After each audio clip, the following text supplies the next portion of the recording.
Hello students, कैसे हो। मैं भानु सैनी, मेरे यूट्यूब चैनल ब्लेसबॉर्न केमिस्ट्री में आप सभी का हार्दिक स्वागत है। पिछले कुछ दिनों से हमने 12th क्लास के केमिस्ट्री के chapter first the solid state ठोस अवस्था के बारे में लेक्चर्स स्टार्ट किए हैं। इसी क्रम में आज एक और वीडियो में लेकर उपस्थित हुआ हूं। इस वीडियो के अंदर हम लोग निबिड़ संकुलित संरचनाएं जो होती हैं, क्लॉज पैकिंग जो स्ट्रक्चर्स बनती हैं ठोसों में, उनके विषय के विस्तार से पढ़ेंगे। इस लेक्चर को शुरू करने से पहले मेरा आप लोगों से एक रिक्वेस्ट है, यदि आपने अब तक मेरे YouTube चैनल को सब्सक्राइब नहीं किया है तो प्लीज कर लीजिएगा, ताकि मेरे जो भी वीडियो हैं वो आप तक तुरंत पहुंच जाएं। और यदि वीडियो पसंद आए तो इस लेक्चर के एंड में लाइक कीजिएगा और उसे अपने फ्रेंड्स को शेयर कीजिएगा। तो चलिए स्टूडेंट्स, शुरू करते हैं। सबसे पहले हम बात करते हैं निबिड़ संकुलित संरचनाएं जो होती हैं वो होती क्या है, इनको डिफाइन कैसे किया जाए। देखिए, किसी भी क्रिस्टलीय ठोस में पार्टिकल्स का जो अरेंजमेंट होता है वो अलग अलग कोशिकाओं से मिल करके होता है। ये हम पहले के वीडियो में पढ़ चुके हैं। अलग अलग प्रकार की मात्रक कोशिकाएं होती हैं और ये मात्रक कोशिकाएं त्रिविम में दोहराई जाती हैं, पुनरावृत्ति होती है इनकी, जिससे कि क्रिस्टल जालक का फॉर्मेशन होता है। तो यहां पर ये जो हम मात्रक कोशिका को शो कर रहे हैं, दिखा रहे हैं, इसमें आप एक चीज नोट कर रहे हैं कि अवयवी गोले देखिए कितनी डिस्टेंस पर दिखाए हुए हैं। ये डिस्टेंस के ऊपर दिखाए हुए हैं, लेकिन एक्चुअल में इतनी डिस्टेंस होती नहीं है।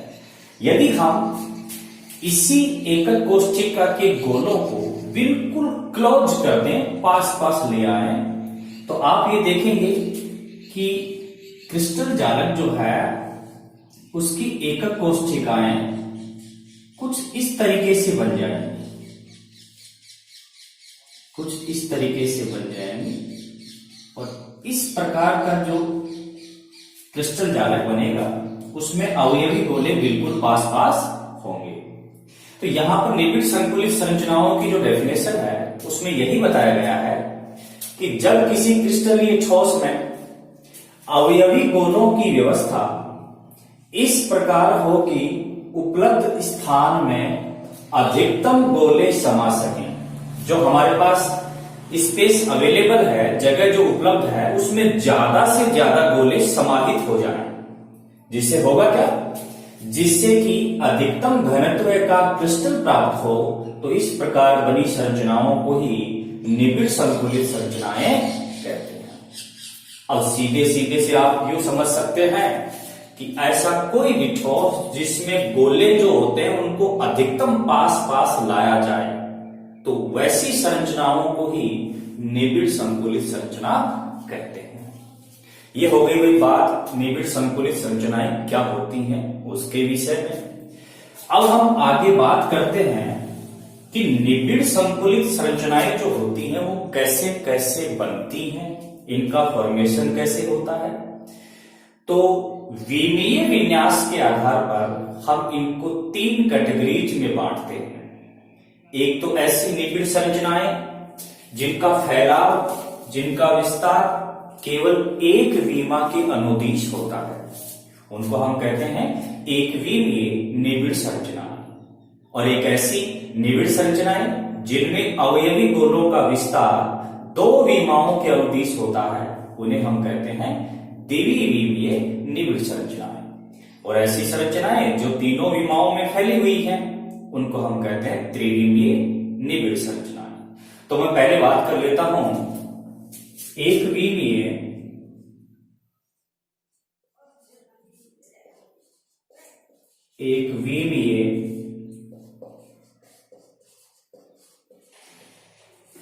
निबिड़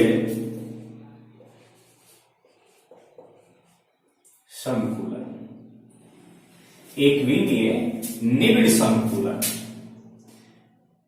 इसके नाम से ही पता चलता है कि इसमें अवयवी गोलों का विस्तार जो है वो केवल एक विमा के अनुदिश होगा, सरेखीय होगा, सीधी रेखा में होगा। इसे ऐसे समझ लेते हैं, जैसे ये हमारी एक्सिस है, ये मेरे पास है एक्स एक्सिस, ये हो गई वाई एक्सिस और ये वाली जेड एक्सिस।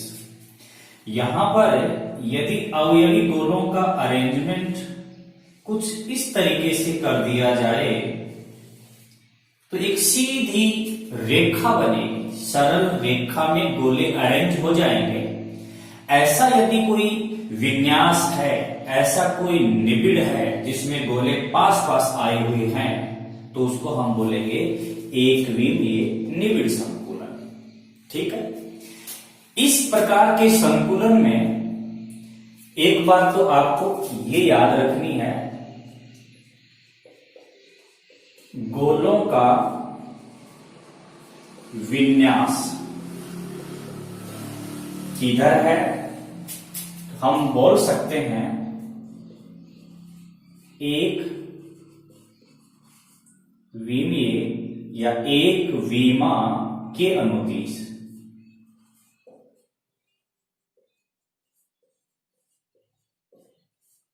एक विमा के अनुदिश गोलों का विन्यास है। अब यदि हम बात करें कि इस प्रकार के निबिड़ संकुलन में एक जो गोला होता है वो कितने अन्य गोलों को स्पर्श करता है, तो यहां पर आप देख रहे हैं कि प्रत्येक जो गोला है वो दो अन्य गोलों को स्पर्श करता है। जैसे मैंने ये जो गोला हाईलाइट किया है, ये दो अन्य गोलों को स्पर्श कर रहा है। और कोई भी गोला जितने अन्य गोलों को स्पर्श करता है उस संख्या को उपसंयोजन संख्या या समन्वय संख्या कहते हैं। तो इस प्रकार के निबिड़ संकुलन में प्रत्येक गोले की समन्वय संख्या जो होगी वो 2 हो जाएगी। तो यहां ये भी हमें ध्यान रखना है कि इस प्रकार के विमीय विन्यास में समन्वय संख्या जो होगी वो कितनी हो जाएगी, 2 हो जाएगी। अब यदि आप ऐसे बात करें कि ये जो निबिड़ संकुलन संरचना बन रही है इसमें गोलों का विस्तार किधर है, यानी हमारा क्रिस्टल यदि ऐसे प्राप्त हो तो कैसा होगा, तो सरल रेखीय होगा। तो पैटर्न की यदि मैं बात करूं, पैटर्न ये कहलाएगा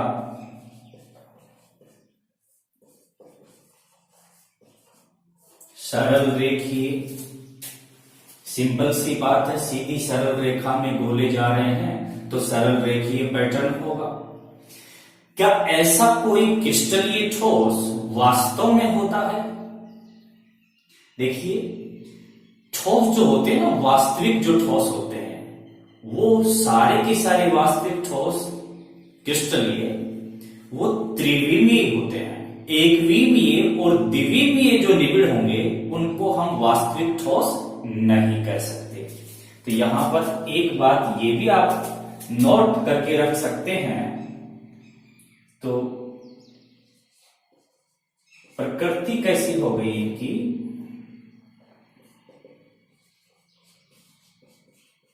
अवास्तविक ठोस। और अवास्तविक ठोस को आप बोल सकते हो आभासी ठोस। भाई कुल मिला के ये कह सकते हैं कि ऐसा जो कोई निबिड़ होता है वो क्रिस्टल होता ही नहीं है। निबिड़ तो होता है क्योंकि गोले तो पास पास होते हैं, लेकिन जो क्रिस्टल जालक बना सकता है ऐसा ये पैटर्न नहीं है, इसलिए अवास्तविक हो गए, आभासी हो गए। ये था हमारा एकविमीय निबिड़ संकुलन। आपको आसानी से समझ में आया होगा। अब हम बात करते हैं द्विविमीय निबिड़ संकुलन के बारे में।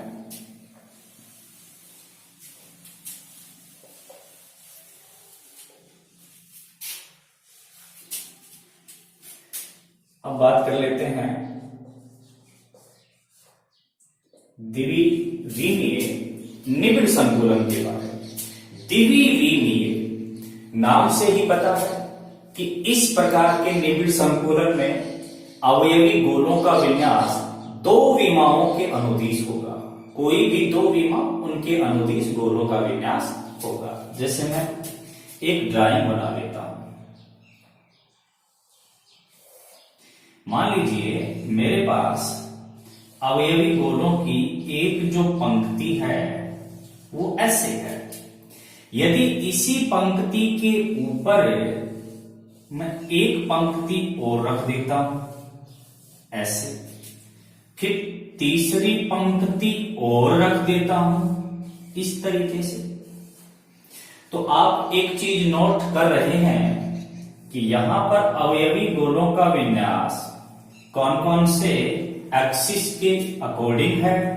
ये हमारा एक्स एक्सिस हो गया, ये वाई एक्सिस, ये जेड एक्सिस हो गया। तो अवयवी गोले देखिए एक्स एक्सिस की तरफ भी फैले जा रहे हैं और वाई एक्सिस की तरफ भी फैले जा रहे हैं।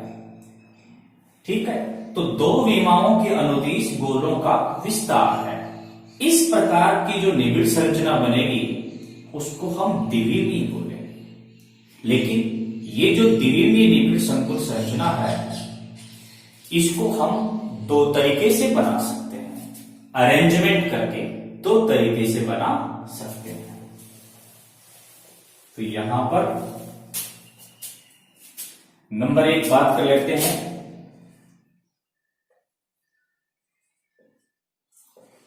इनका कोई दो विमाओं में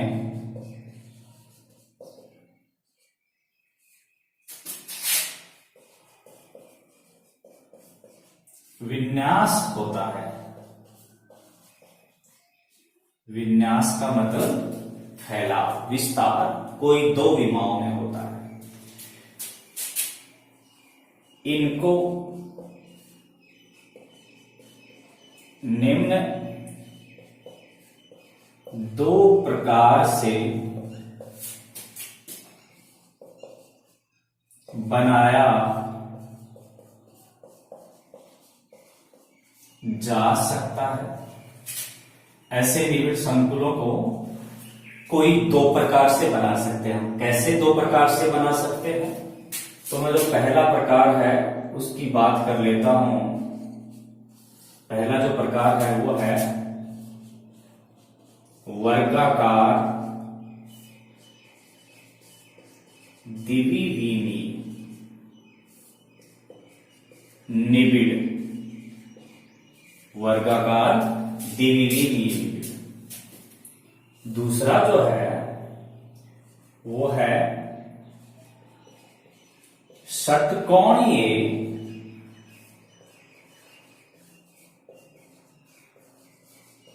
द्विविमीय निबिड़।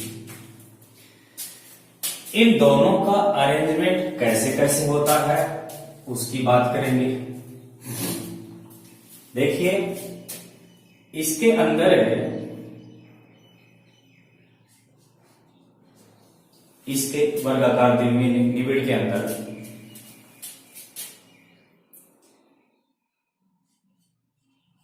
एक पंक्ति पर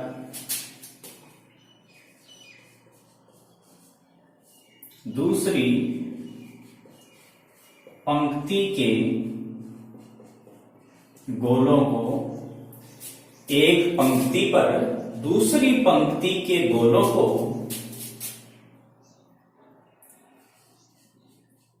इस प्रकार रखते हैं कि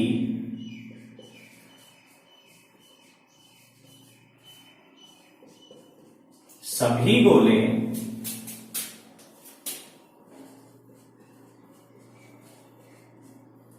क्षैतिज एवं ऊर्ध्वाधर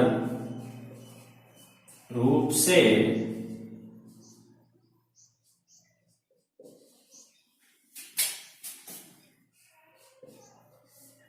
संरेखित हों। क्या लिखा हमने कि इस प्रकार के पैटर्न में एक जो पंक्ति है, उस पंक्ति बोल रहा हूं मैं यहां पर। देखिए ये बात आपको हमेशा ध्यान रखनी है। कई जगह पर पंक्ति शब्द का इस्तेमाल होगा और कई जगह पर परत शब्द का इस्तेमाल होगा। परत एक पूरी लेयर होती है जिसमें दो विमाओं में गोले फैले रहते हैं, वो तो हो गई परत। पंक्ति की जहां तक बात होती है उसमें गोलों का विन्यास केवल एक विमा में है और बहुत सारे गोले एक सरल रेखा में जुड़े हुए होते हैं। तो यहां पर एक पंक्ति पर दूसरी पंक्ति रखनी है। जैसे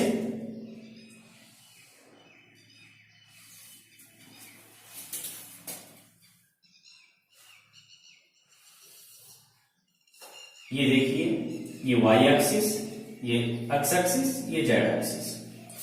इसमें हम किस प्रकार से अरेंज करते हैं गोलों को। ये मैंने एक पंक्ति बना दी है, अवयवी गोलों की एक पंक्ति बना दी है। अब इसी के ठीक ऊपर रखना है दूसरी पंक्ति को। कैसे रखना है? ताकि गोले ऊर्ध्वाधर रूप से भी संरेखीय हो और क्षैतिज रूप से भी संरेखीय हो। तो क्षैतिज तो ऑलरेडी है, ऊर्ध्वाधर रूप से संरेखीय के लिए हम अवयवी गोलों को शीर्ष पर रखते चले जाएंगे।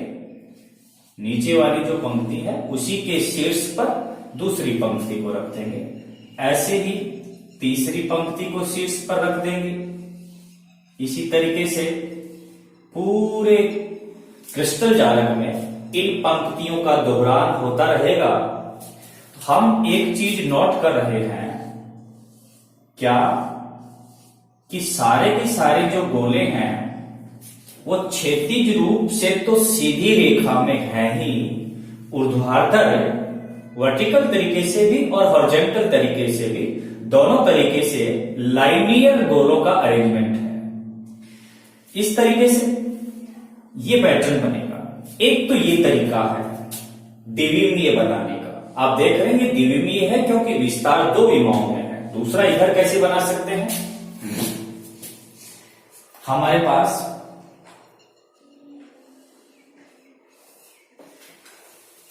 अवयवी गोलों की एक जो पंक्ति है,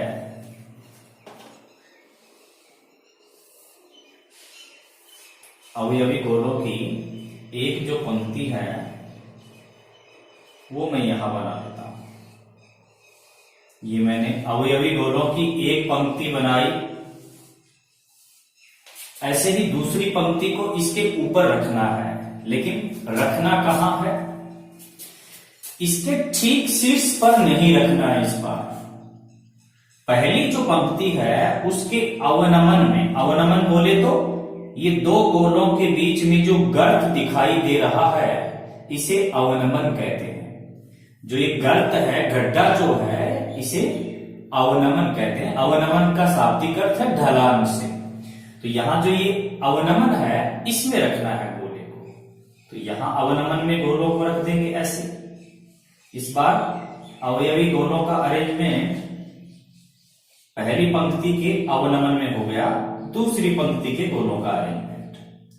तीसरी पंक्ति भी कैसे रखनी है?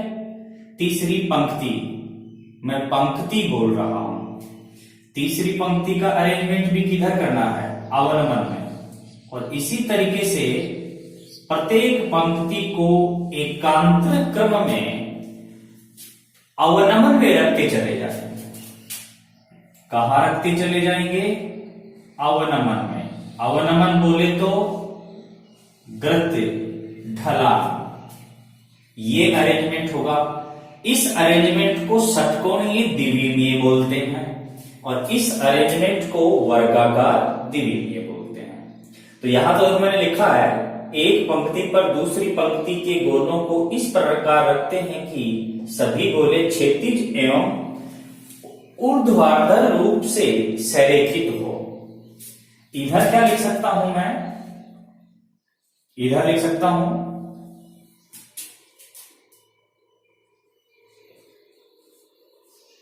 दूसरी पंक्ति के गोलों को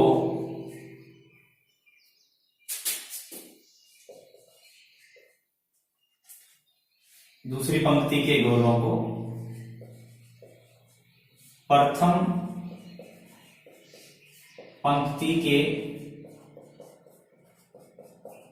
गोलों के अवनमनों में रखते हैं। लेकिन ये केवल दो परसों को ही रखेंगे, दो पंक्तियों को ही रखेंगे ऐसा नहीं है, बहुत सारी पंक्तियों को ऊपर नीचे रखते चले जाएंगे तो दो युवाओं में विस्तार हो जाएगा। ये पहला जो मैंने पॉइंट लिखा है शायद आपको समझ में आ गया होगा कि इसमें ऊर्ध्वाधर भी और क्षैतिज भी गोले सरेखीय हैं और इधर प्रत्येक जो ऊपर वाला गोला है वो नीचे वाली पंक्ति के अवनमन में है। ठीक है, अब बात कर लेते हैं दूसरे पॉइंट के विषय में।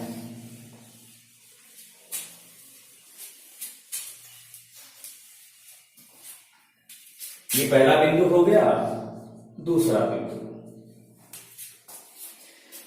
देखिए, इसमें कोई एक गोला ले लेते हैं और एक गोले के चारों ओर जो गोले हैं उनको चेक करते हैं कि वो स्पर्श कर रहे हैं या नहीं। तो जैसे मैं मान लीजिए इस गोले को ले लेता हूं। अब चित्र में आप लोग देख रहे होंगे कि ये गोला चार अन्य गोलों को स्पर्श कर रहा है। एक तो ये है, एक ये वाला, एक ये और एक ये। इन चार गोलों के केंद्रों को मिलाया जाए ऐसे, चार गोलों के केंद्रों को मिलाने पर क्या बनेगा? एक वर्ग बनेगा। क्योंकि इसमें वर्ग बनता है इसीलिए इसका नाम वर्गाकार द्विविमीय है। इसकी बात करें तो जैसे मैं इसमें ये एक गोला सेलेक्ट कर लेता हूं और इसके चारों ओर स्पर्शी गोलों की संख्या यदि हम ज्ञात करें तो देखिए, एक ये रहा, 2 3 4 5 और 6। तो स्पर्शी गोलों की संख्या यहां पर 6 हो गई। अब इन गोलों के केंद्रों को मिला दिया जाए तो यहां आप देख रहे हैं कि एक षटकोणीय संरचना बन रही है।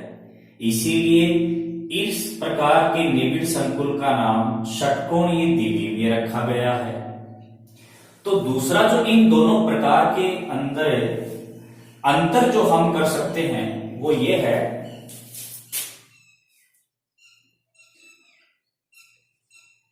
इनमें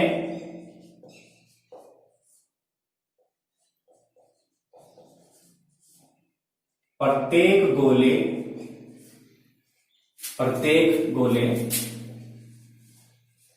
की समन्वय संख्या बराबर 4 होती है। कितनी होती है? 4 होती है। इधर क्या लिख सकते हैं?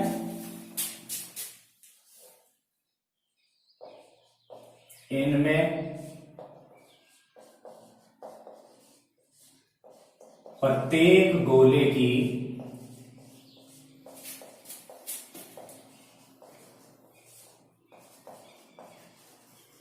समन्वय संख्या बराबर 6 होती है। बात समझ में आती है कि इसमें एक गोला 4 अन्य गोलों को स्पर्श करेगा तो संख्या, समन्वय संख्या पहले बता चुका हूं कि उपसहसंयोजन संख्या या समन्वय संख्या स्पर्शी गोलों को कहते हैं कि कितने गोलों को स्पर्श कर रहा है। अब तीसरे बिंदु में हम ऐसा लिख सकते हैं कि जैसे मान लीजिए अवयवी गोलों की ये पंक्ति ए है, तो ये जो ऊपर वाली पंक्ति है वो भी ठीक वैसी ही है जैसे कि पहले वाली है। तो इस पंक्ति को भी ए ही बोला जाएगा क्योंकि दोनों का अरेंजमेंट एक जैसा है। तीसरी जो पंक्ति है उसको भी ए ही बोला जाएगा और चौथी जो पंक्ति है उसको भी ए ही बोला जाएगा। यानी सारी पंक्तियां ए ए ए ए क्यों कहलाएंगी? क्योंकि हर एक पंक्ति का अरेंजमेंट, चाहे वो वर्टिकल देखा जाए चाहे वो हॉरिजॉन्टल देखा जाए, एक जैसा है। इसलिए इस पैटर्न को क्या कहते हैं? इसे ए ए ए ए 4 बार लिखा हुआ है। पैटर्न भी कहते हैं।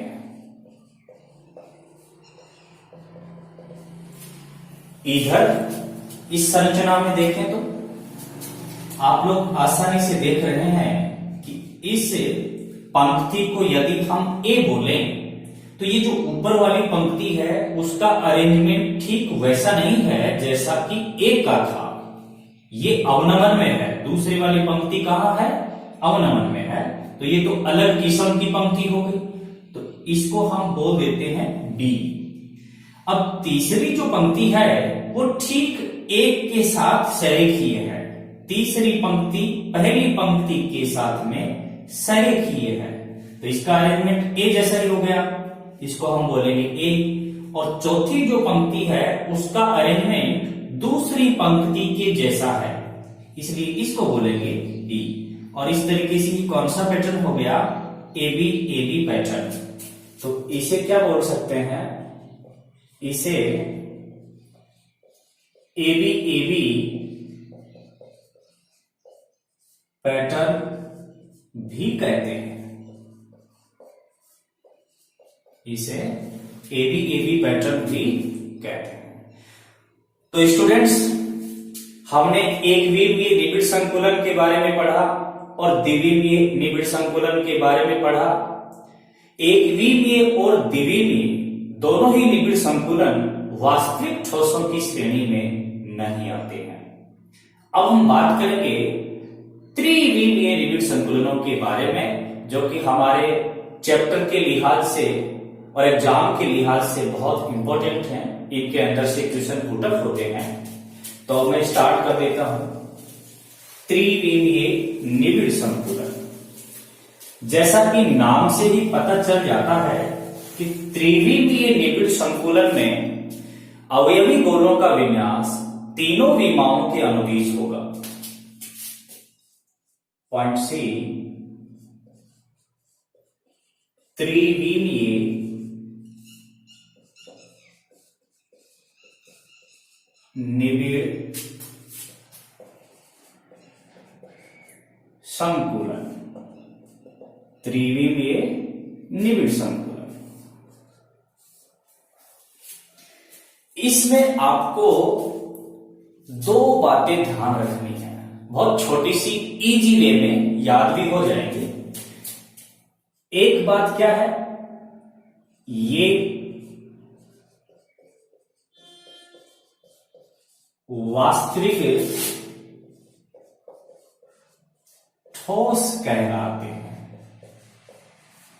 इन्हीं त्रिविमीय को हम वास्तविक ठोस कहते हैं।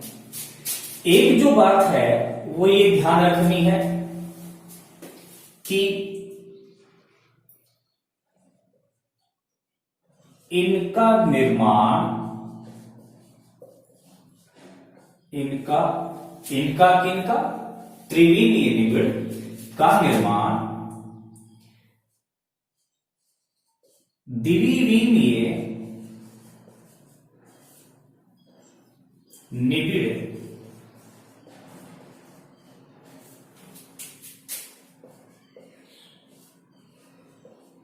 संकुलनों से ही होता है। भाई सीधी सी बात है कि जो त्रिविमीय जो बनेंगे उनका निर्माण द्विविमीय से होगा, और द्विविमीय निबिड़ हम अभी जस्ट पढ़ चुके हैं।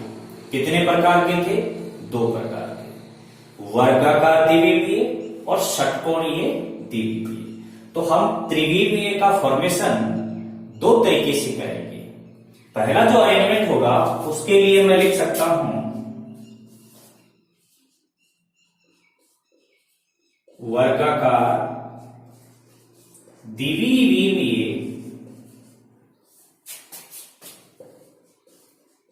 निबिड़ों द्वारा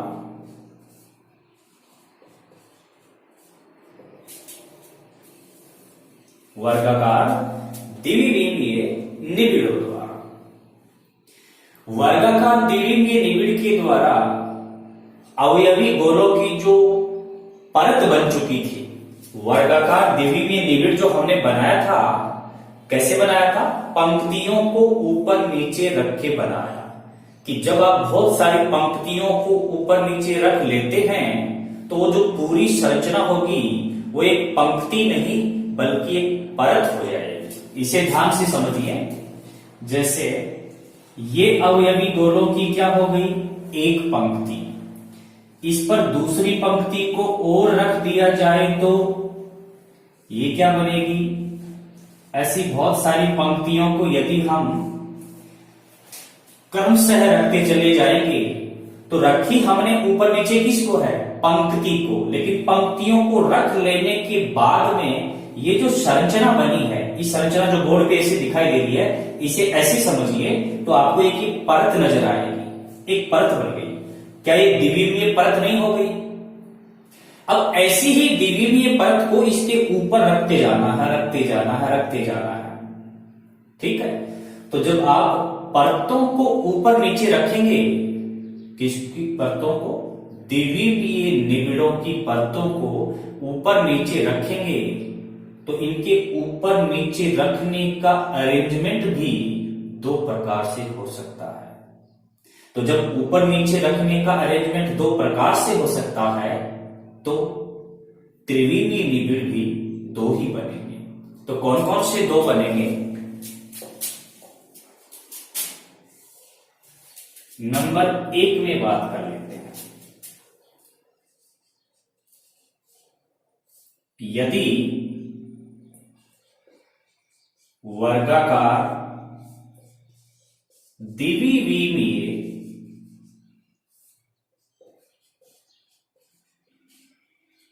निबिड़ की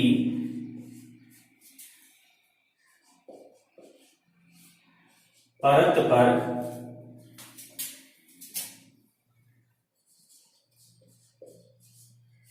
दूसरी परत को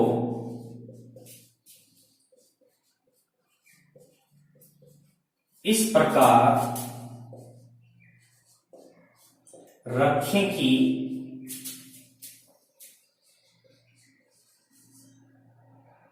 सभी गोले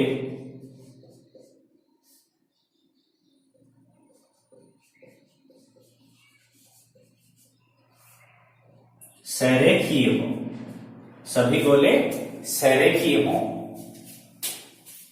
तो सरल घनीय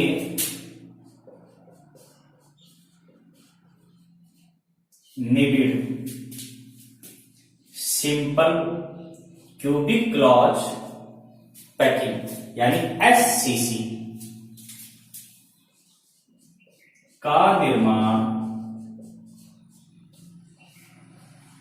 होता है। इधर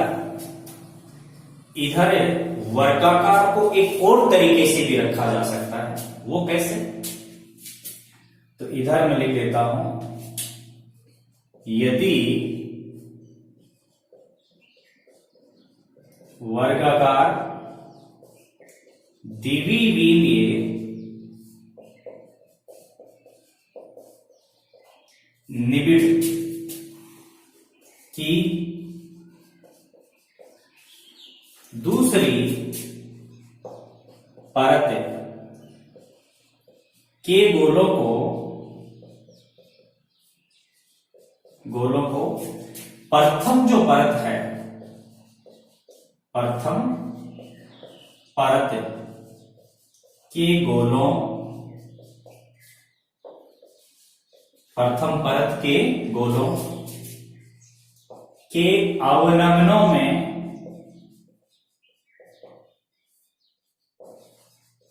रखा जाए तो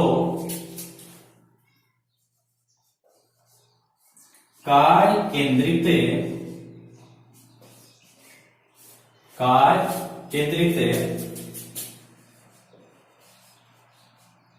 घनीय निबिड़ का निर्माण होता है। मैं आपको बता दूं, ये जो काय केंद्रित घनीय निबिड़ है, इसी को हम क्या बोलते हैं, बीसीसी भी बोलते हैं। तो यहां पर मैं ऐसे भी लिख सकता हूं, बीसीसी का निर्माण होता है।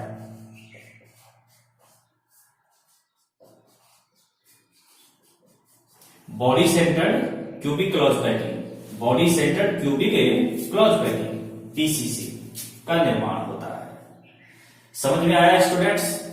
वर्गाकार निबिड़ संकुल की जो परत थी द्विमीय की, उसके ठीक वैसे ही ऊपर दूसरी रख दी, फिर तीसरी रख दी, फिर चौथी रख दी, पांचवी, ऐसे ऊपर परत रखते चले जाएंगे। परत इस प्रकार रखी जाए कि गोले सरेखीय हो। दो विमाओं में तो पहले से ही सरेखीय थे, ऊपर नीचे परतों को रखेंगे तो तीसरी विमा में क्या हो गए, सरेखीय हो गए। तो इस तरीके से यदि आप रखेंगे तो एक सरल घन बनेगा। घन कैसे बनेगा मैं अभी बताने वाला हूं। इधर है अरेंजमेंट कैसे है, वर्गाकार द्विमीय की एक जो परत है, उस परत के अंदर गड्ढे होंगे। जैसे ये जो चार गोलों की एक परत है, तो इनके बीच में एक गर्त है, अवनमन। तो दूसरी जो परत का गोला रखना है वो इस अवनमन में रखना है। तो इससे काय केंद्रित निबिड़ संकुल संरचना बनेगी। अब इनके संरचना जो है उसमें गोलों का अरेंजमेंट कैसे होगा, मैं आपको एक ड्राइंग के माध्यम से समझाता हूं।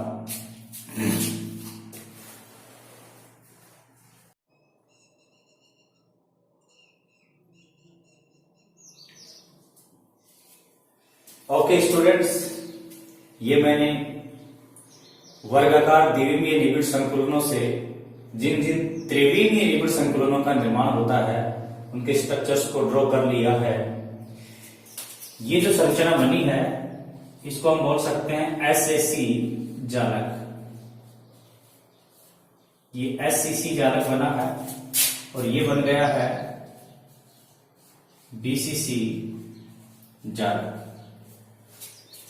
इसमें आप ये देख रहे हैं कि यहां पर एक साधारण घन बना है, एक साधारण घन, यानी इस बॉक्स को यदि मैं यहां आउटरो में ड्रॉ करूं तो इसके अवयवी गोले कुछ इस तरीके से होंगे।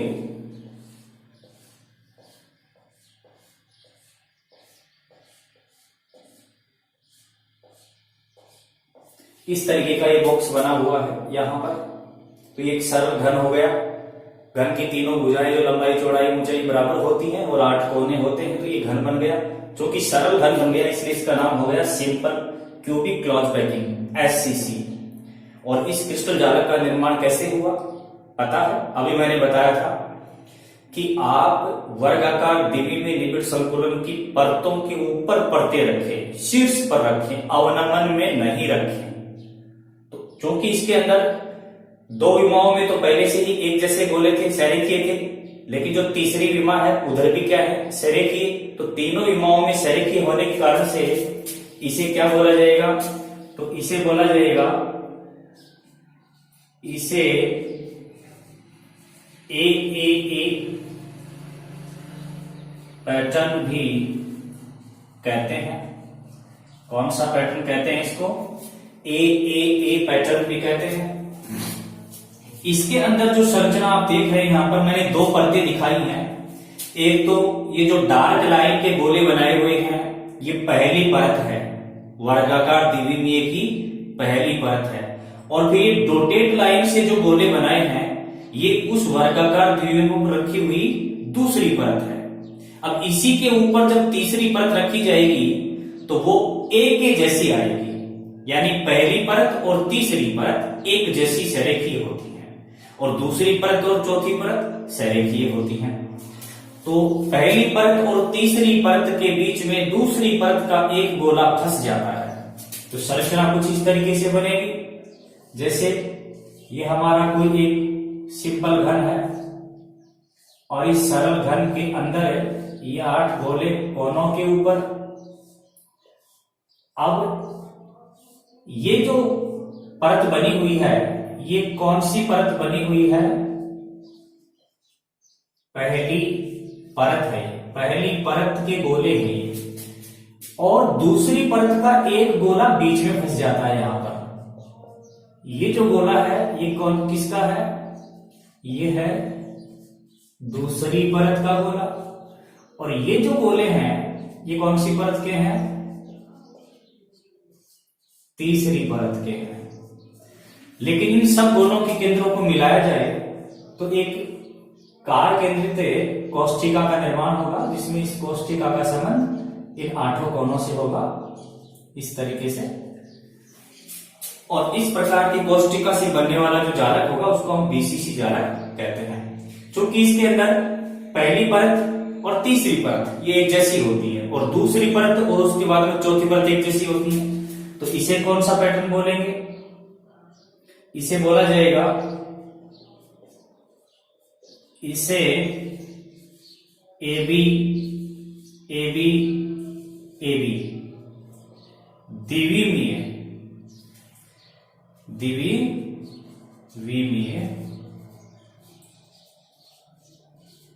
पैटर्न, जो कि इस द्विविमीय को पहले लिख देना चाहिए। वो इसलिए कि AB पैटर्न हमारे पास एक और भी आएगा तो उसे पहला लिखना सही रहेगा। इसे द्विविमीय वर्गाकार आएगा, द्विविमीय वर्गाकार।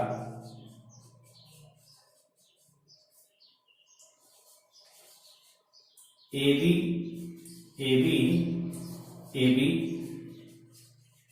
पैटर्न भी कहते हैं। कुछ लोग कंफ्यूज हो गए होंगे कि क्रिस्टल जालक त्रिविमीय है तो हम यहाँ द्विविमीय क्यों लिख रहे हैं? इसे हम मत लिखिए, कोई फर्क नहीं पड़ता। मैंने तो इसलिए लिखा है कि इसका निर्माण द्विविमीय से ही हुआ है, लेकिन इसके अंदर संरचना जो बन रही है वर्गाकार बन रही है। अब वर्गाकार की लेयर्स जो है, एक वर्ग बीच में एक गोला ऊपर एक और वर्ग, सबको आपस में मिलाया तो ये बनेगा बीसीसी क्रिस्टल जालक और इसको AB पैटर्न बोला जाएगा। इस तरीके से ये था। अब हम बात कर लेते हैं इन क्रिस्टल जालकों की समन्वय संख्या के बारे में। तो इसकी जो समन्वय संख्या होती है कितनी आएगी? इसकी समन्वय संख्या, तो यहां पर ये SCC क्रिस्टल जालक है। देखिए इसको थोड़ा सा ध्यान से देखिए, कंपटीशन एग्जाम में पूछे जाने वाला क्वेश्चन है। पिछले वीडियो में मैंने ये बताया था कि किसी भी कोष्ठिका के कोने पर जो गोला है, सरल घनीय कोष्ठिका के कोने पर जो गोला है, उसका 1/8 भाग अपनी कोष्ठिका के लिए पार्टिसिपेट करता है। बाकी का जो भाग होता है वो अन्य कोष्ठिकाओं से संबंधित होता है। तो कोने का गोला कितनी अन्य कोष्ठिकाओं से संबंधित होता है? 8 से। यहां ये ध्यान देने वाली बात है कि कोने का गोला 8 कोष्ठिकाओं से संबंधित होता है, न कि 8 गोलों से। मैं एक बार फिर बोल देता हूं कि कोने का गोला 8 कोष्ठिकाओं से संबंधित होता है, न कि 8 गोलों से। और समन्वय संख्या किसको कहते हैं? कोई गोला कितने अन्य गोलों को स्पर्श करेगा उसे कहते हैं। तो सवाल यहां पर यह है कि ये जो क्रिस्टल जालक बना है SCC, इसमें ये जो गोला है ये कितने अन्य गोलों को स्पर्श करेगा? तो ये यहां पर 6 को करेगा। 6 को कैसे करेगा? मान लीजिए कि हम एक और एकक कोष्ठिका ऐसे बना लेते हैं, इसी के बगल में इस तरीके से। अब आप ये देख रहे हैं कि ये जो गोला है, ये जो गोला है, ये एक तो ये वाला 1, ये 2, ये 3, ये 4 और एक बैक साइड में और एक फ्रंट साइड में, सॉरी ऊपर नीचे टोटल कितने हो गए? 1 2 3 4 5 6, 6 गोलों को स्पर्श करेगा। तो यहां पर इसकी समन्वय संख्या कितनी आएगी? समन्वय संख्या बराबर 6 आ जाएगी। और इधर समन्वय संख्या कितनी आ जाएगी? समन्वय संख्या बराबर 8 आएगी। 8 कैसे आएगी? देखिए, ये जो बीच वाला गोला है, ये कितने अन्य गोलों को स्पर्श कर रहा है? अपने ही कोष्ठिका के 8 गोलों को स्पर्श कर रहा है। ऐसे ही ये बीच वाला गोला मिलकर के कोई एक और कोष्ठिका बनाएगा, तो उस कोष्ठिका में ये वाला गोला बीच का हो जाएगा। मतलब एक कोष्ठिका का कोने का गोला किसी अन्य कोष्ठिका के काय का केंद्र होगा, और किसी एक कोष्ठिका के काय का केंद्र किसी अन्य कोष्ठिका के कोने का गोला होगा। तो प्रत्येक गोला यहां पर 8 अन्य गोलों से स्पर्श करता हुआ पाया जाता है। ये था भाई द्विविमीय वर्गाकार निबिड़ से बनने वाले त्रिविमीय जालक, जो कितने प्रकार के बनाए हमने? 2 प्रकार के बनाए। एक था एससीसी, जिसकी समन्वय संख्या 6 है, ये पूछी जा सकती है एग्जाम में। एक था बीसीसी, जिसकी समन्वय संख्या थी 8, ये भी एग्जाम में पूछी जा सकती है, इन्हें याद रखिए। अब हम बात कर लेते हैं कि द्विविमीय षटकोणीय जो थे उनसे कैसे बनाए जा सकते हैं त्रिविमीय। द्विविमीय षटकोणीय से त्रिविमीय कैसे बनाए जाएंगे? तो वो भी भाई 2 प्रकार से बनाए जाएंगे, लेकिन उनको हम डायरेक्टली नहीं बनाएंगे, पहले एक संरचना बनानी पड़ेगी। अब हम बात कर लेते हैं नंबर 2 की। नंबर 2 में षटकोणीय द्विविमीय निबिड़ों से त्रिविमीय का निर्माण।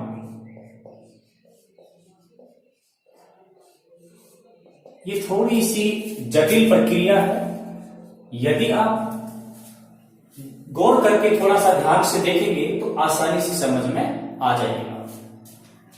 इसमें हमें सबसे पहले क्या करना है? हमारे पास कोई एक षटकोणीय निबिड़ है, लेकिन वो कैसा है? वो द्विविमीय है। द्विविमीय मैं बना लेता हूं। ये मैंने एक षटकोणीय द्विविमीय निबिड़ बनाया है। इस षटकोणीय द्विविमीय निबिड़ में ये द्विविमीय है, एक परत है इसकी। इसमें आप ये देख रहे हैं कि 3 गोले जहां स्पर्श कर रहे हैं उनके बीच में एक त्रिकोणीय रिक्ति है। कौन है? त्रिकोणीय रिक्ति है। रिक्ति बोले तो खाली जगह। तो 3 गोलों के बीच में एक त्रिकोणीय रिक्ति। ये त्रिकोणीय रिक्ति कुछ इस तरीके से बनी हुई है, ऐसे त्रिकोणीय रिक्ति, बीच में खाली जगह है, तो ये त्रिकोणीय रिक्ति हो गई। अब इसके ऊपर दूसरी परत रखनी है। कहां रखनी है?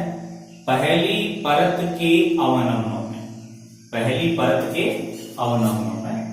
तो यदि मैं यहां पर रख दूं इस तरीके से अवयवी गोलों को, तो चूंकि ये षटकोणीय है तो दूसरी परत कुछ इस तरीके से आएगी। अभी बोर्ड के ऊपर आपको ये ड्राइंग थोड़ा सा समझने में कंफर्टेबल नहीं होगा, क्योंकि एक तो मैंने ये ड्राइंग थोड़ी छोटा बनाया है। एक कलर, अलग अलग कलर भरते तो आसानी से समझ में आ जाता। तो यहां पर आप एक चीज नोट कर रहे होंगे कि एक तो कुछ ऐसे छिद्र हैं। देखिए, थोड़ा इधर दोबारा बना देता हूं।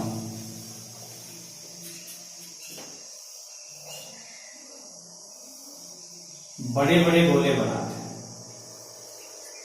एक तो ये पहली परत है ए, पहली परत है ए। अब दूसरी जो परत है उसके गोले कुछ इस तरीके से आएंगे।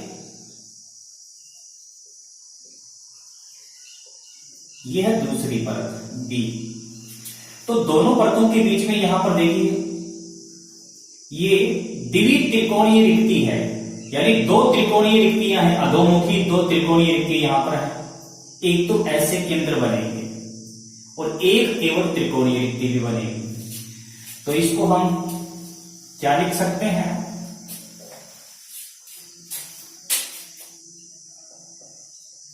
जब किसी षटकोणीय द्विविमीय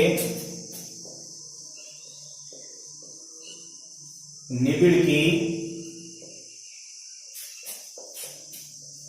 एक परत के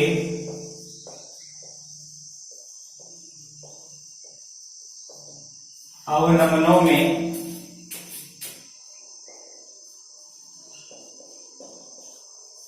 दूसरी परत के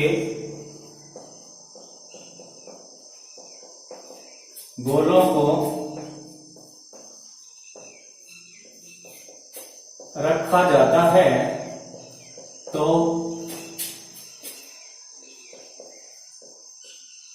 एकल त्रिकोणीय रिक्ति एवं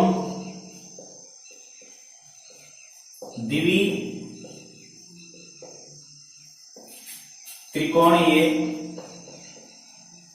रिक्ति बनती है। ये बात समझ में आई स्टूडेंट्स कि जब हम एक षटकोणीय परत के ऊपर दूसरी षटकोणीय परत को रखेंगे तो दो प्रकार की रिक्तियां बनेगी। एक तो केवल त्रिकोणीय रिक्ति, ये देखिए ये केवल त्रिकोणीय रिक्ति है, पता है कौन सी परत की है, ये दूसरी जो ऊपर वाली परत है उसकी है। इसके ठीक नीचे पहली परत का एक गोला आया हुआ है, ये जो गोला है ये पहली परत का है और दूसरी परत की ये त्रिकोणीय रिक्ति है। लेकिन एक त्रिकोणीय रिक्ति ऐसी बनेगी जो द्वित्रिकोणीय होगी, उसमें दो त्रिकोणीय रिक्तियां अधोमुखी होती हैं, आमने सामने मुंह वाली। जैसे ये पहली परत की एक त्रिकोणीय रिक्ति हो गई पहली परत की। अब इसी के ऊपर जब आपने दूसरी परत रखी तो दूसरी परत की भी क्या बन गई, एक त्रिकोणीय रिक्ति बन गई इस तरीके से। अब आप इसके इन सेंटर को मिलाएंगे, इन सेंटर को ऐसे मिलाएंगे तो ये भी एक त्रिकोणीय रिक्ति हो गई। कुल मिला के देखिए कुछ इस तरीके का ड्राइंग प्राप्त हुआ, ऐसा ड्राइंग प्राप्त हुआ, ऐसे। यह है द्वित्रिकोणीय रिक्ति, यह है एकल त्रिकोणीय रिक्ति। दो परतें हमने रखी, दो परतों को ऊपर नीचे रखने से हुआ क्या, दो प्रकार की त्रिकोणीय रिक्ति बनी, एकल त्रिकोणीय रिक्ति, द्वित्रिकोणीय रिक्ति। अब बात करते हैं कि तीसरी परत कैसे रखें। तो तीसरी परत को आप दो तरीके से रख सकते हैं। तीसरी परत का कोई गोला ऐसे अरेंज करो कि ये रिक्ति ढक जाए। यदि ये रिक्ति ढक जाएगी तो ये चतुष्फलकीय रिक्तियों का निर्माण करेगी और इससे HCP क्रिस्टल जालक का निर्माण होगा। और यदि आप इसको ढक देते हो, द्वित्रिकोणीय रिक्ति को ढकते हुए फिर तीसरी परत रखते हो, तो यहां पर CCP या फिर इसको FCC भी बोलते हैं, इस क्रिस्टल जालक का निर्माण होगा और इससे अष्टफलकीय रिक्तियां ढकी जाएंगी और यहां पर चतुष्फलकीय रिक्तियां ढकी जाएंगी। तो ये जो इतना काम हम कर लिए हैं, इसके आगे का काम दो तरीके से किया जा सकता है।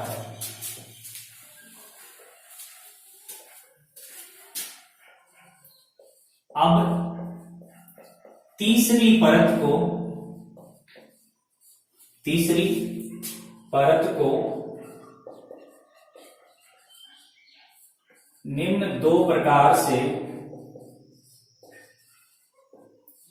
रखा जा सकता है। निम्न दो प्रकार से रखा जा सकता है। कैसे कैसे रख सकते हैं? नंबर एक बात कर लेते हैं। एकल त्रिकोणीय रिक्ति को ढकना। इससे होगा क्या? इससे होगा ये कि चतुष्फलकीय रिक्तियां बनेगी। चतुष्फलकीय रिक्तियों का आच्छादन कहेंगे इसको। चतुष्फलकीय रिक्तियों का आच्छादन कहेंगे। और इससे जो क्रिस्टल जारक बनेगा वो होगा HCP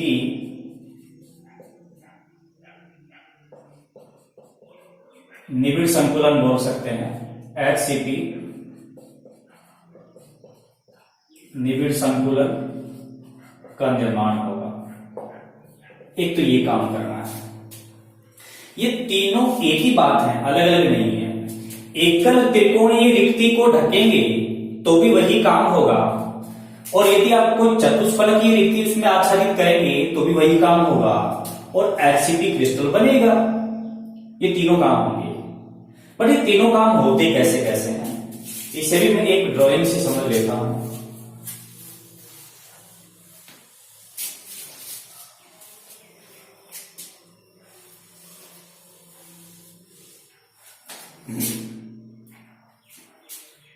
इसे मिटाना पड़ेगा, बीच में आ रहा है। दोबारा लिख देता हूं।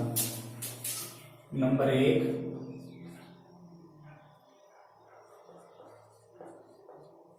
एकल त्रिकोणीय रिक्ति को ढकना। इसी को क्या बोल सकते हैं?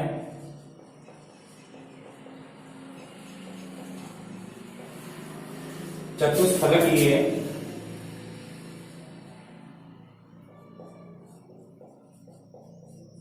रिक्ति का आच्छादन, और इसी को क्या बोल सकते हैं?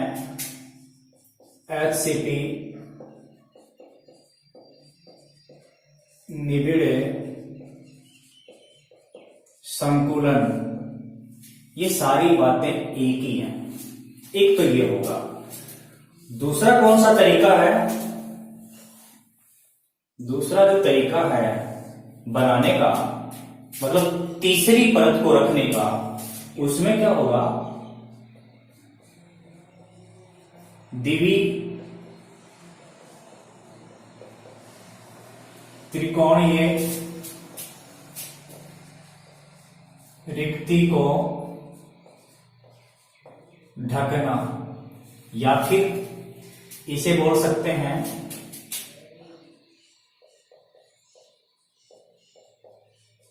अष्टफलकीय रिक्ति का आच्छादन। या इससे जो क्रिस्टल बनेगा वो कौन सा बनेगा? CCP या FCC निबिड़ संकुलन। इसमें पैटर्न कैसे होते हैं वो देखिए। तो मैं एक षटकोणीय परत बना लेता हूं।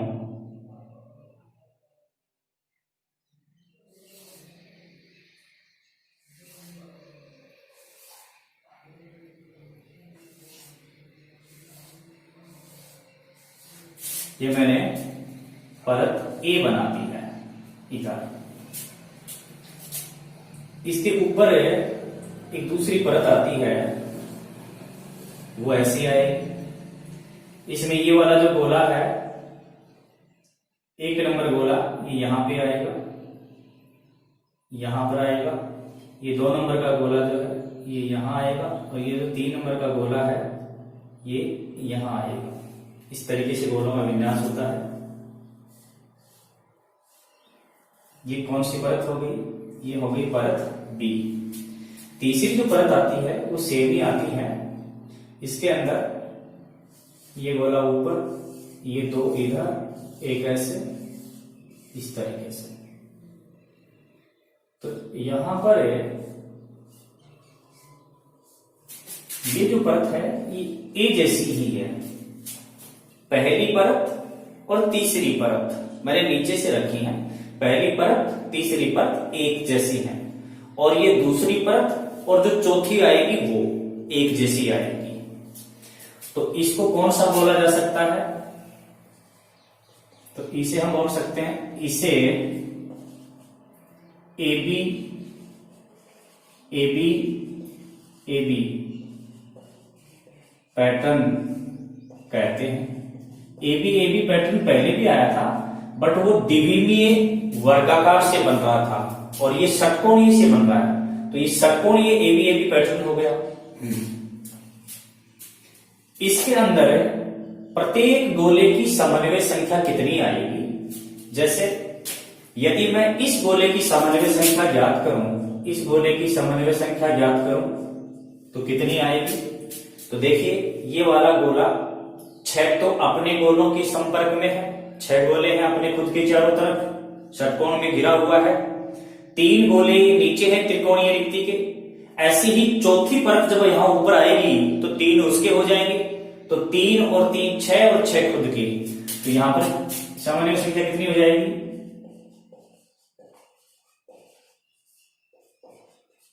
समन्वय संख्या बराबर 12 होगी, 12 है। एक इसको HCP क्यों कहते हैं? देखिए, इसी ड्राइंग को मैं कुछ इस तरीके से बना देता हूं।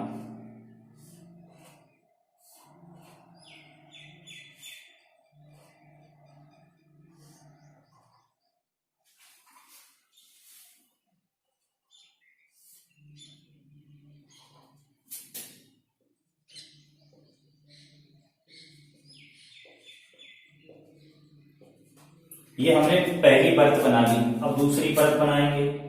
दूसरी परत के कोई 3 गोले ऐसे दिखा लीजिए, ये बाद में दिखा देंगे, दूसरी परत बाद में दिखा देंगे, पहले तीसरी बना लेते हैं।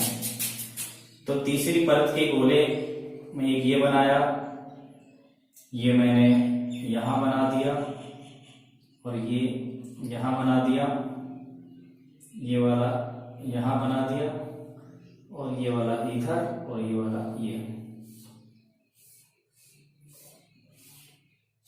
ये लीजिए। इसमें आप एक चीज देख रहे हैं, मैंने अभी 2 परतें बनाई हैं। ऐसा मान लीजिए कि ये तो परत A है, ये परत कौन सी है? ऊपर वाली तीसरी, और जो दूसरी है उसको हम यहां बनाएंगे बीच में, बट पहले मैं इसको मिला देता हूं ऐसे।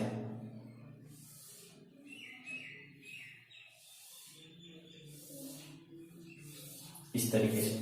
तो ये क्या बन गया? ये घन बन गया। और ये जो दूसरी परत के 3 गोले हैं, ये घन के बीच में इस तरीके से होते हैं, ऐसे इस तरीके से होते हैं। क्योंकि ये एक सरल घन बन गया, षटकोणीय घन, षटकोणीय घन बन गया, इसलिए इंग्लिश में इसको क्या बोलते हैं? Hexagonal cubic closed packing, HCP, packing for P, ये कहते हैं। अब इधर बात कर लेते हैं, ये कैसे बनता है? इसके अंदर है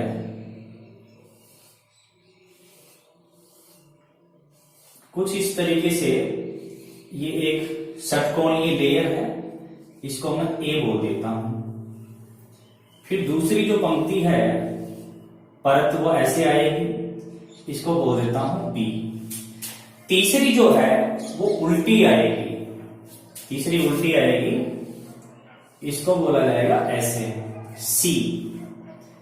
इसमें ये तीन त्रिकोणीय रिक्ति ऐसे बनाते हैं, तो यहां पर त्रिकोणीय रिक्ति ऐसे बनेगी। और जो चौथी परत आएगी, तीन तो हो गई, चौथी जो परत आएगी वो पहले की जैसी ही होगी। तो चौथी जो परत आएगी वो पहले की जैसी ही होगी, तो पहले की जैसी ये चौथी परत बना दिए, इसको वापस बोला जाएगा ए।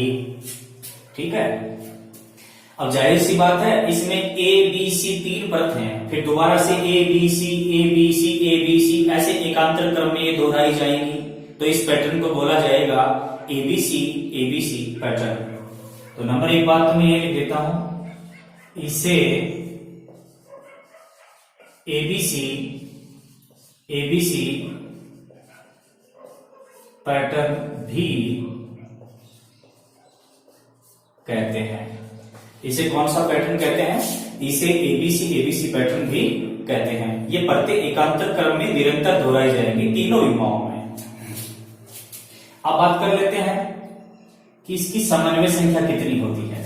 समन्वय संख्या देखो, ये बीच वाले गोले की बात कर लो, ये बीच वाले गोले की परत कौन सी है? ये ए है, इसके तीन गोले संपर्क में है नीचे वाले सी के, और ऊपर कौन सी आएगी इसके लिए? बी आएगी ऊपर।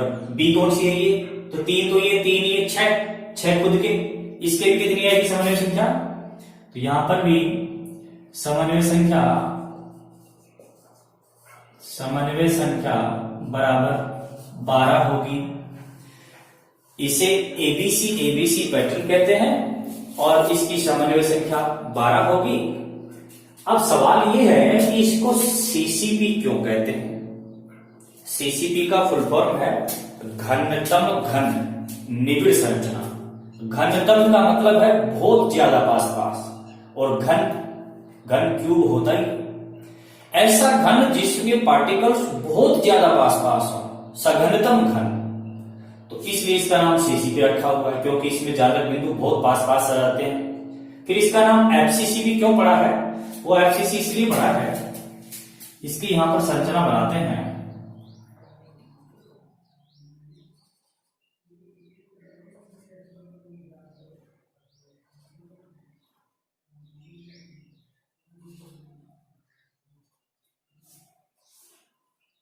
ये मैंने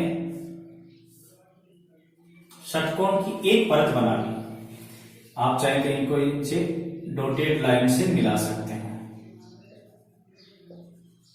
एक परत बना ली, मान लीजिए ये परत मैंने ए बनाई है, तो मैं इसको नाम देता हूं ए। अब परत बनाते हैं बी।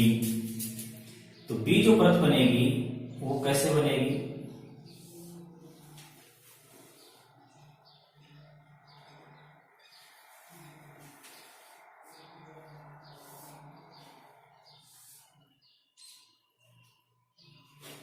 थोड़ा सा ज्यादा खुल गया।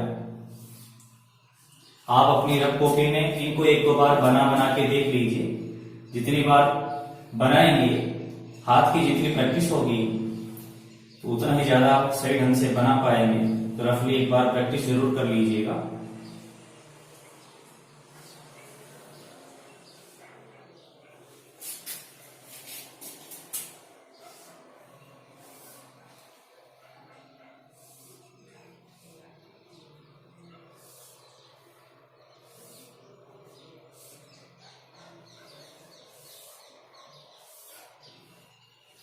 इस तरीके की ये संरचना बनेगी, जिसके अंदर एक घनतम घन का निर्माण होगा, जो कि इस घन के प्रत्येक फलक पर, ये फलक है, प्रत्येक फलक के सेंटर पर भी एक एक गोला होता है।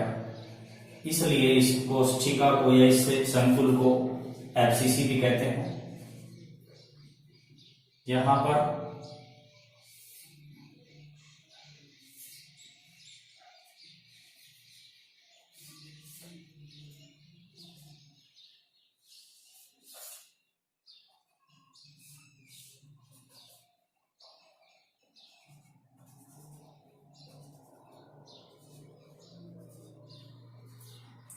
अब आप देख पा रहे हैं कि ऊपर जो मैंने परत ए बनाई थी, ये जो तीन गोलों की परत है, ये जो 3 गोलों की परत है, ये कौन सी परत है? ये है बी। और ये जो 3 गोलों की परत है, ये कौन सी परत है? ये है सी। और ये जो है, ये कौन सी परत है? वो है ए। और इस तरीके से एक घनतम घन बन गया। आपको नजर आए तो ध्यान से देखिए, ये एक डिब्बे की आकृति की संरचना बन गई है, जिसको मैं थोड़ा सा लाइन से हाईलाइट करके दिखा रहा हूं। इस तरीके से थोड़ा यदि गौर करेंगे तो आपको अच्छे से नजर आएगा कि इसके अंदर ये 4 परतों ने मिलकर के एक पास पास घनतम घन का निर्माण किया है। देखिए ये बॉक्स बन गया है, इसके 6 फलक हैं और प्रत्येक फलक के सेंटर पर भी एक गोला है। ये यहां पर गोला है, इस फलक का केंद्र, ये इसका केंद्र, ये इसका केंद्र, ये इसका केंद्र, और ये वाला पीछे के फलक का और ये वाला फ्रंट के फलक का केंद्र है। इसीलिए इस प्रकार के क्रिस्टल जालक को FCC भी कहते हैं, face centred cubic clause packing, और इनकी समन्वय संख्या भी 12 होती है। बोर्ड एग्जाम में जो क्वेश्चन आता है यहां से, वो या तो समन्वय संख्या के बारे में आता है या फिर आता है इनकी संकुलन क्षमता के बारे में, तो वो तो हम बाद में पढ़ेंगे। अभी मैंने आज आपको समन्वय संख्या बताई है। समन्वय संख्या का दूसरा नाम क्या है? उपसहसंयोजक संख्या। वो एक ही होती है, उपसहसंयोजक संख्या हो या समन्वय संख्या। तो स्टूडेंट्स, आज के इस वीडियो में इतना ही। यदि आपको मेरा ये वीडियो पसंद आया हो तो इसे जरूर लाइक कीजिएगा और अपने फ्रेंड्स को शेयर कीजिएगा। इसके बाद में जो संकुलन क्षमता है उसके विषय में हम नेक्स्ट वीडियो में चर्चा करेंगे। Thank you very much.